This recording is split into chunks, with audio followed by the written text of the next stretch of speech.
नमस्कार. मी श्री प्रमोद सस्ते, संपादक प्रगती चळवळ.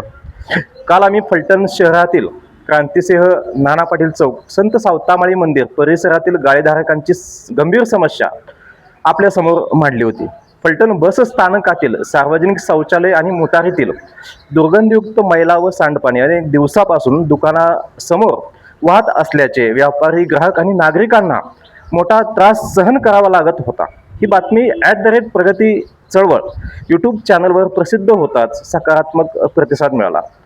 फलटण नगर परिषदेचे मुख्याधिकारी श्री निखिल जाधव यांनी माझ्या व्हॉट्सअपवर नोटेड असा संदेश पाठवून तात्काळ दखल घेतल्याचे कळवले.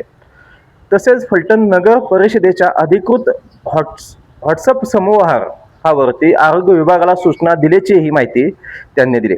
आज सकाळीच फलटण नगर परिषदेने सेफ्टी टँकरच्या माध्यमातून बस स्थानकातील शौचालयातील मैला आणि दुर्गंधयुक्त साचलेले पाणी उचलून परिसर स्वच्छ करण्याची कारवाई सुरू केली.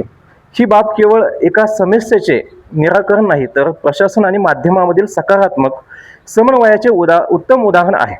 लोकहितासाठी मांडलेल्या प्रश्नांची तातडीने दखल घेतली गेली ही निश्चितच कौतुकास्पद बाब आहे.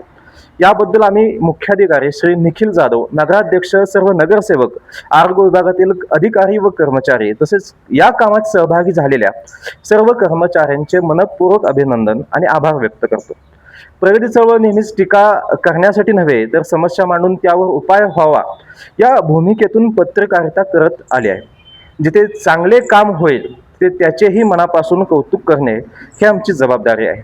आपल्या परिसरातही अशाच लोकहिताच्या समस्या असतील तर त्या प्रगती चळवळपर्यंत नक्की पोहोचवा. आम्ही वस्तुनिष्ठपणे त्या प्रशासनापर्यंत पोहोचवण्याचा प्रयत्न करू. व्हिडिओ आवडला असेल तर लाईक करा, शेअर करा आणि प्रगती चळवळ यूट्यूब चॅनलला सबस्क्राईब करा. धन्यवाद. जय हिंद, जय महाराष्ट्र.